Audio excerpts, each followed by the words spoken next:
guys, welcome to my channel. If you're new, welcome. If you're coming back, welcome back. My name is Oshun the Great, and today I wanted to touch on what it feels like to be homeless, part 2.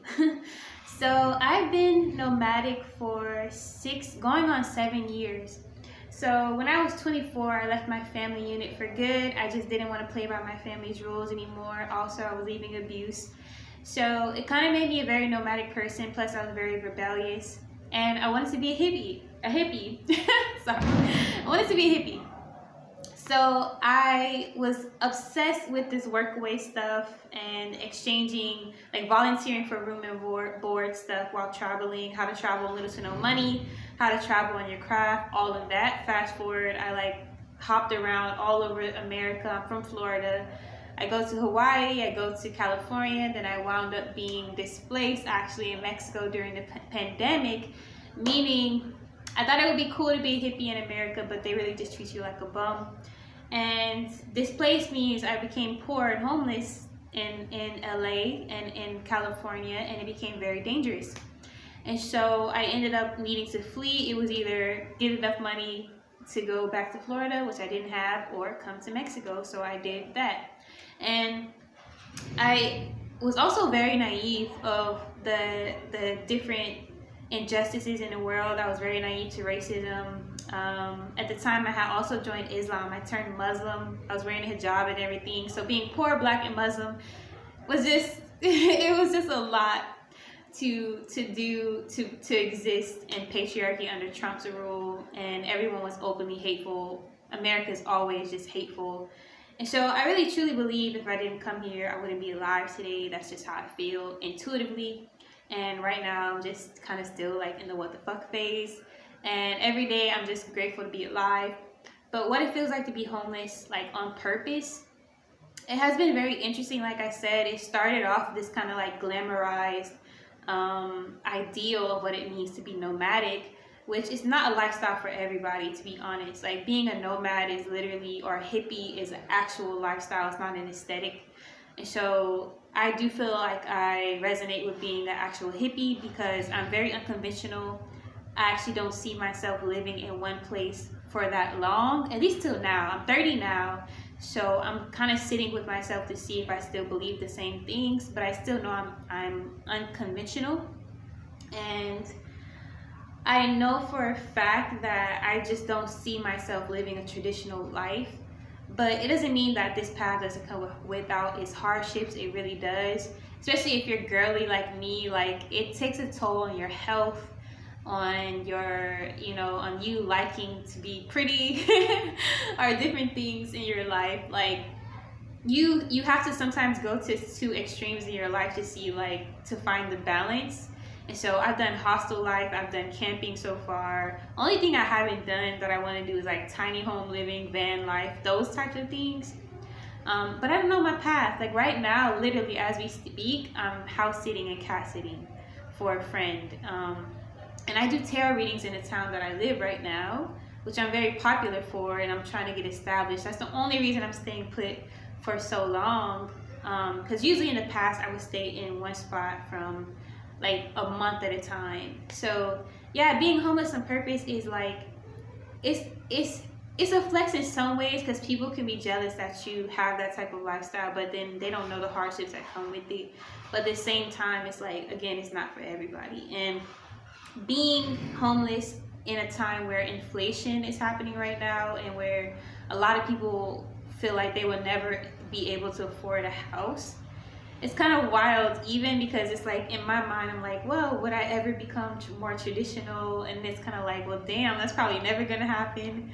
And there are times when I honestly feel like, damn, is there a route that I can do that is easier?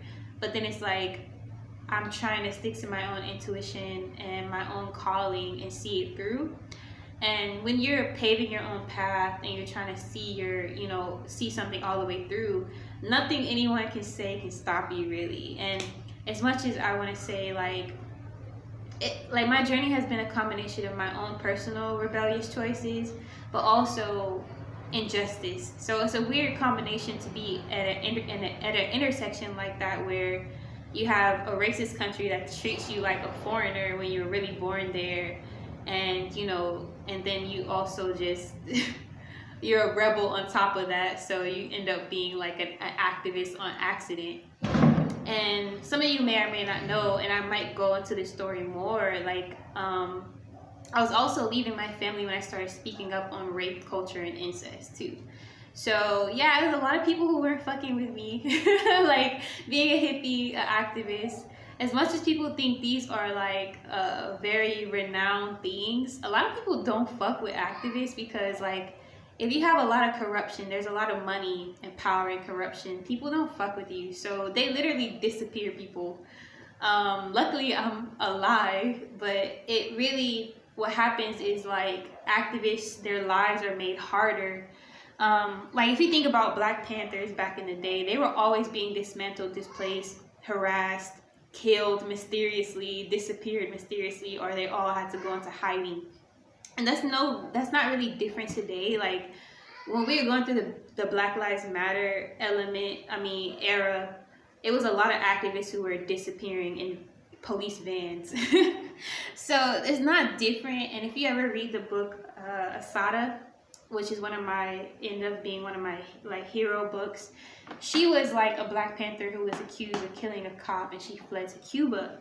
And the irony is like my story is very similar, not in killing a cop, but in the means of just being displaced. A lot of people don't know that Black people are still being displaced and treated this way because we have celebrities and stuff clouding the judgment of how Black people are treated, or they think we're like worship over in America or something, when no, a mass majority is being like silenced, killed, displaced, all these things. And I kind of gave up telling my story because I feel like nobody listens, but maybe I'll talk more about it eventually. But it's been a hell of a journey.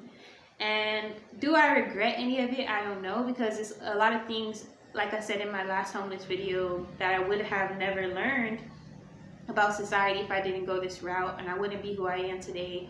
I'm practicing self-love and like owning my natural beauty, things like that. So it's been interesting. And yes, it's hard. I'm not gonna lie, like it's not hard. Some days I hate when I have to worry like where something is gonna come from or how I'm gonna survive, because it can be very vulnerable for a single woman, a solo female traveler too. Like I must have been nuts when I was in my 20s when I think about it, and I'm 30 now. So it's fucking nuts. And I would say do it at your own risk, to be honest.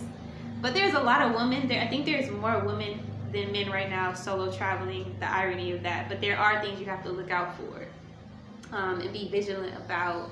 And again, in my 20s, I was just way more wild and free. And so the concept again of staying in one place to build for a little bit has been pretty interesting. And this is kind of against my will, to be honest. So I don't know my destiny and fate.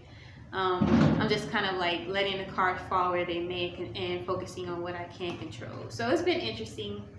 I would like to know you guys' thoughts. Maybe I'll continue this series part 3 later.